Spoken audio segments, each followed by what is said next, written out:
పూజలు చేశారు. అందరూ అంటారు హిందువుల పండగ అంటారు, కానీ నాకు అలా అనిపించాల.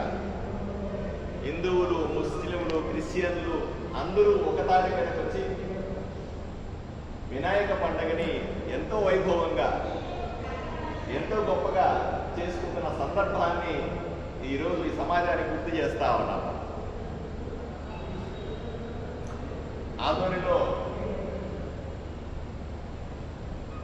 మత సామరస్యం ఎంత బ్రహ్మాండంగా ఉంది, ఎలా జరుగుతుంది అనడానికి ఈ పండగ జరుగుతున్న విధానాన్ని ఒకసారి చూడాల్సిందిగా ఈ సమాజానికి నేను కోరుకుంటా ఉన్నాను.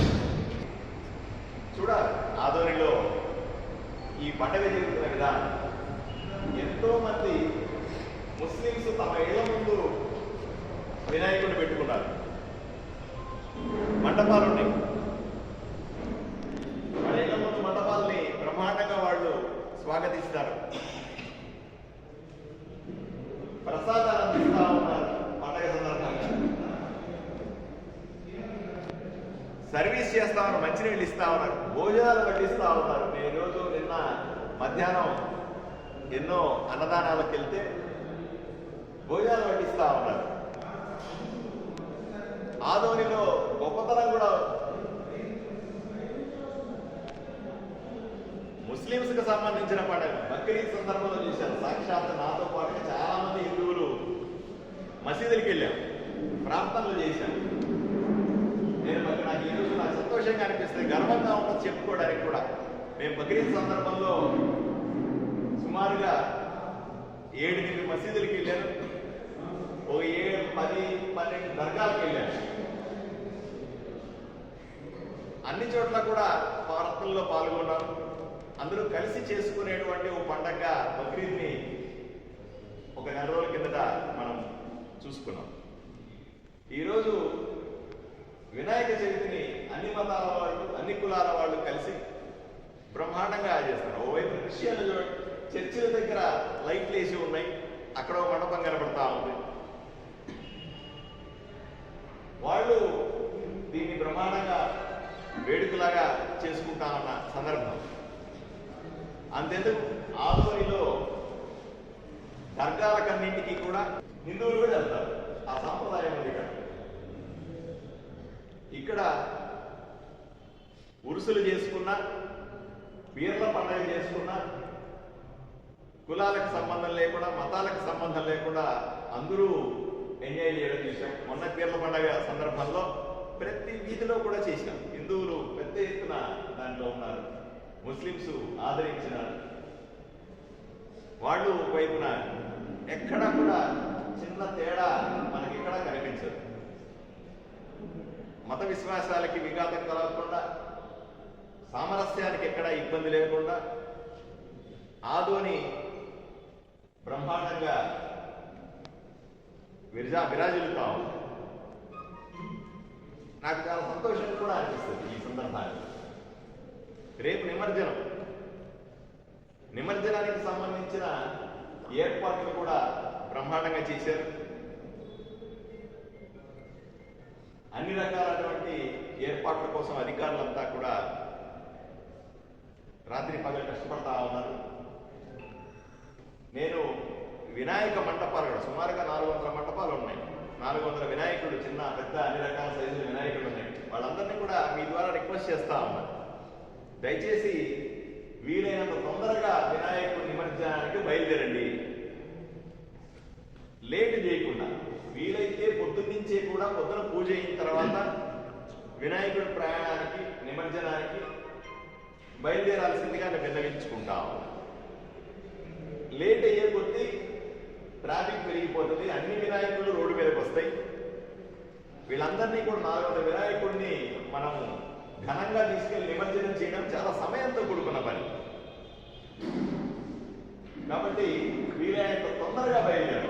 మార్నింగే బ్రేక్ఫాస్ట్ తర్వాత 10 గంటల నుంచే మొదలు పెడితే ఊర్లో అందరూ కూడా వేడుకలాగా చూస్తారు. పొద్దు నుంచి సాయంకాలంలో వెలుతురు ఉండగానే దేవుణ్ణి తీసుకొని వస్తే ఎక్కువ మంది వీక్షించడానికి అవకాశం దొరుకుతుంది.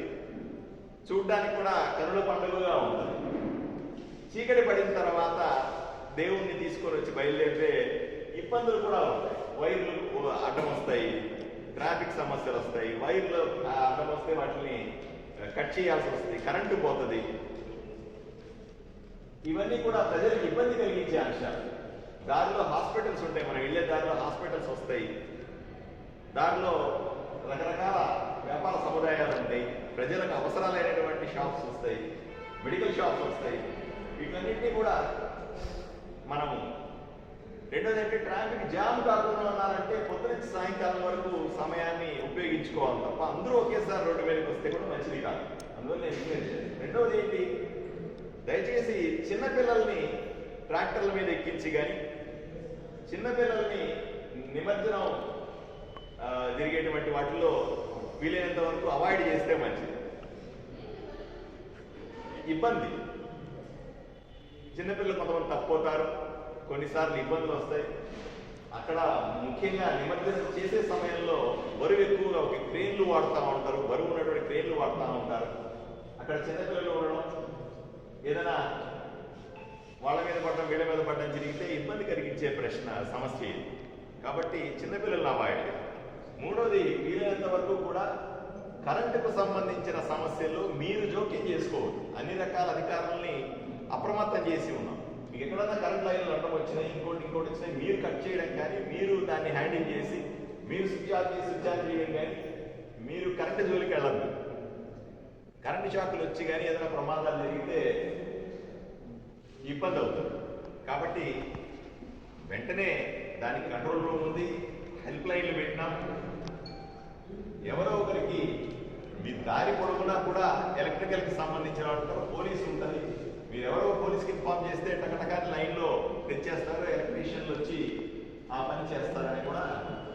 పొరపాటున ఏదన్నా అటు ఇటుగా చిన్న చిన్న ఇబ్బందులు వచ్చినా సరే అన్ని రకాలుగా సంసిద్ధతతో ఉన్నాం. వెహికల్ పాడైనా, వెహికల్ రిపేర్లు వచ్చి తీసుకొచ్చే వెహికల్స్ రిపేర్లు వస్తాయి, ఒకసారి ఆగిపోతాయి, ఇట్లాంటి సమస్యలు వస్తాయి. గుంతలో సమస్యలు వస్తాయి, లేదా వర్షం వల్ల బండ్లు దిగబడడం అనే సమస్య వస్తుంది. వీటికి కూడా జేసీబీలు లాంటివన్నీ రెడీ చేసి పెట్టుకున్నాం. వీలైనంత వరకు వాటిని ముందుకు తోసేసి శుభ్రంగా స్మూత్గా వెళ్ళేలాగా ఏర్పాటు చేయాలి. నేను ప్రజలకు చెప్పేది ఒకటే, ఇది మంచి వేడుకలాగా దీన్ని ఎంజాయ్ చేయండి. అన్ని రకాల వసతులు ప్రభుత్వం చేసి ఉంది, యంత్రాంగం అంతా సిద్ధంగా ఉంది. కాబట్టి ఎవరు కూడా ఇబ్బంది పడే పరిస్థితులు వద్దు.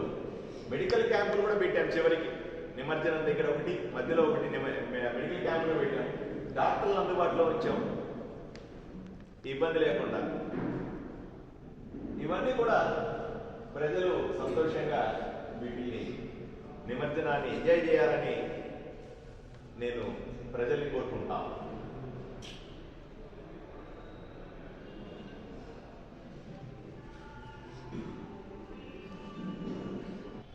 కాబట్టి నిమజ్జనాన్ని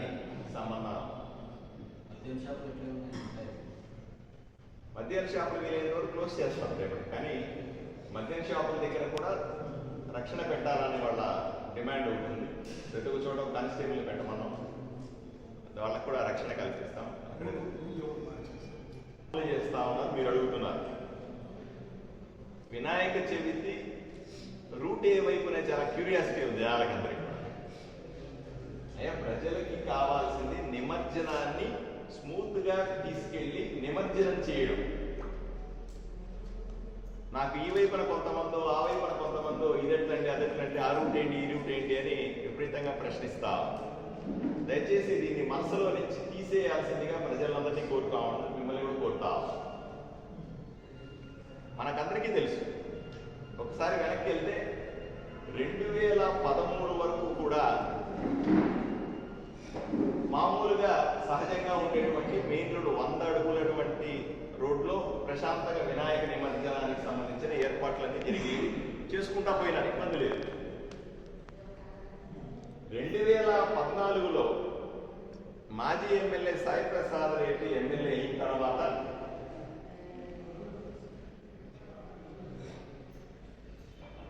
తన అధికారాన్ని ఉపయోగించి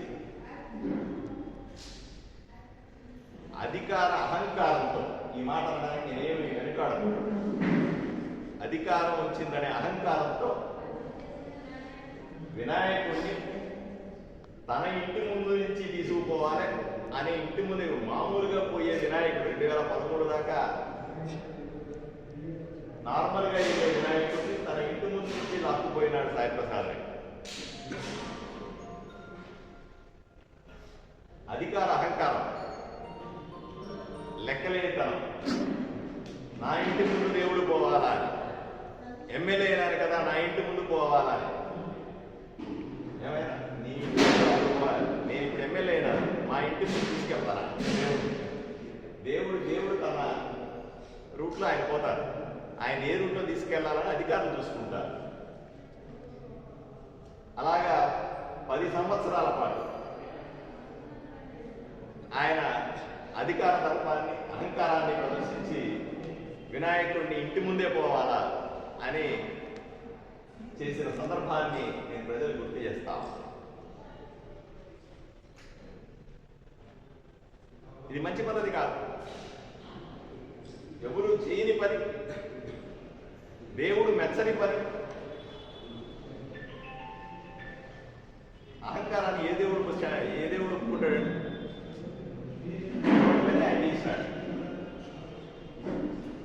అప్పటి నుంచి ఈ రూట్ వ్యవహారం అనేది ఆదోనిలో పెద్ద చర్చనీయాంశంగా తయారు.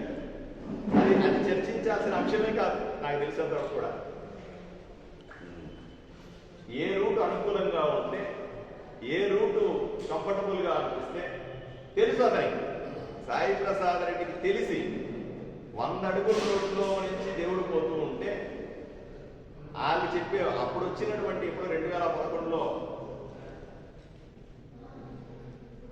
ఒక చిన్న గొడవ అయిందనే దాన్ని దృష్టిలో పెట్టుకొని దానికి రాజకీయ రంగు పులిమి, దానికి మతం రంగు పులిమి ఆయన ఇంటి ముందు దేవుడు పోవాలని శాసించుకొని నడిపించుకున్నాడు. అందువల్ల జనాలు ఏమంటున్నారు, ఆ రూట ఈ రూట ఇదే అదే అని చర్చ, ఇది మంచి చర్చ కానే కాదు. ప్రజలు కూడా అర్థం చేసుకున్నారు, ఇది కేవలం రాజకీయ అవసరాల కోసం, తన స్వార్థ ప్రయోజనాల కోసం, తన ఓటు బ్యాంక్ రాజకీయాల కోసం, నువ్వు హిందువు నువ్వు ముస్లిం అనే విభజన తీసుకొచ్చి ప్రజల్ని మభ్యపెట్టి, ప్రజలను విడదీసి తన రాజకీయ పప్పాన్ని గడుపుకున్నాడు సాయి ప్రసాద్ రెడ్డి. దానికి తగిన మూల్యం కూడా చెల్లించుకున్నాడు. ఈరోజు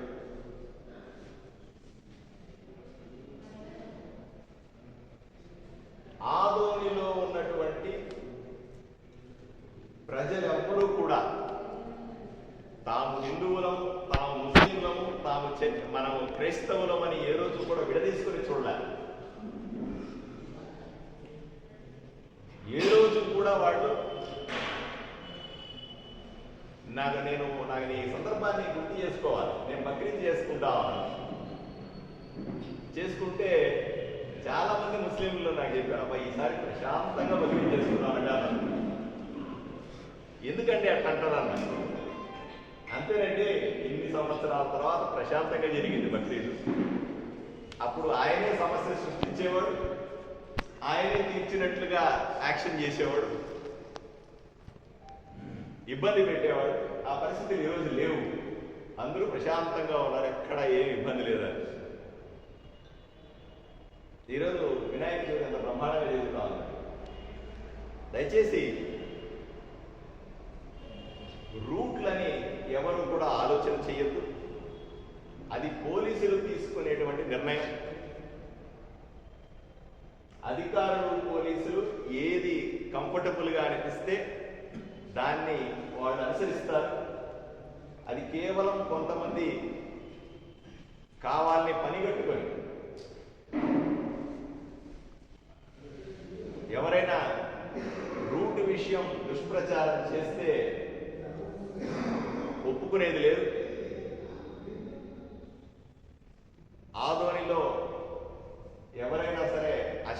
వినాశనానికి కారణమైతే వాళ్ళని ఏమాత్రం ఉపేక్షించం.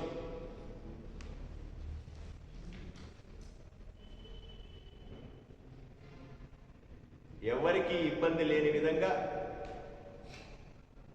ఎవరికి సమస్య లేని విధంగా, ఎవరి మనోభావాలు దెబ్బతినకుండా నిమజ్జనాన్ని ప్రశాంతంగా ముగించే పరిస్థితిని, ఆ రకమైన ఆలోచనని, ఆ రకమైనటువంటి ఏర్పాట్లను చేసుకుందామని మీకందరికీ కూడా రిక్వెస్ట్ చేస్తా.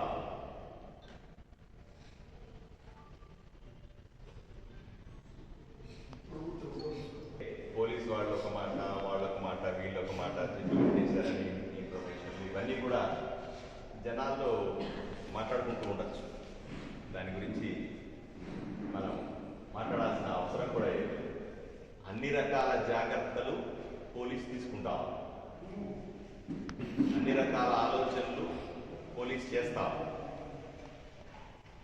మనం ప్రజల్ని గందరగోళపరిచేటువంటి ఎటువంటి మాట మాట్లాడకూడదు అన్నది నా వాదన. ప్రజలకు ఎటువంటి కన్ఫ్యూజన్ చేయాల్సిన అవసరం లేదు. దీన్ని ఒక ఎమోషనల్గా మనం చూడాల్సిన పని కూడా ఏమీ లేదు. నేను ఈ విషయం కూడా ఎందుకు మాట్లాడినానంటే, గత ప్రభుత్వంలో అప్పుడు ఎమ్మెల్యేగా ఉన్నటువంటి సాయి ప్రసాద్ రెడ్డి చేసినటువంటి దుర్మార్గాన్ని ప్రజలకు చెప్పాలన్న ఉద్దేశంతో ఈ విషయాన్ని మాట్లాడాను తప్ప, ఏ విధంగా నిమజ్జనాన్ని తీసుకెళ్లాలన్న విషయాన్ని, ఎంత బ్రహ్మాండంగా అది వేడుక తప్ప అదొక సమస్య కాదు.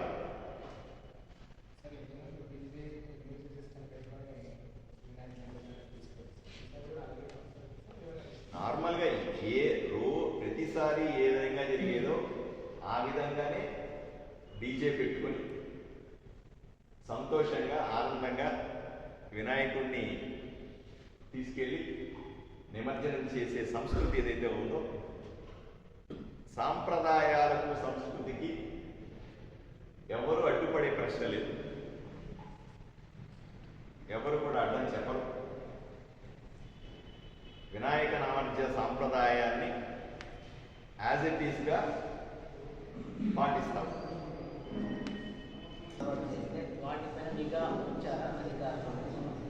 ఆల్రెడీ నిఘా వ్యవస్థలైనా, పోలీస్ వ్యవస్థలైనా వాళ్ళ పని వాళ్ళు చేసుకుని పోతా ఉన్నారు.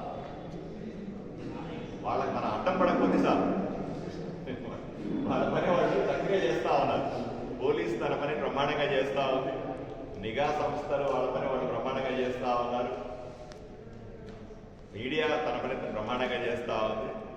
అధికారులు వాళ్ళ పని బ్రహ్మాండంగా చేస్తూ ఉన్నారు. ఎవరు కూడా అడ్డుపడకపోతే చాలు, దాన్ని ఎవరు కూడా ఇంకొక విధంగా మాట్లాడకపోతే చాలు, అన్నీ స్మూత్గా ప్రశాంతంగా ఉంటాయి.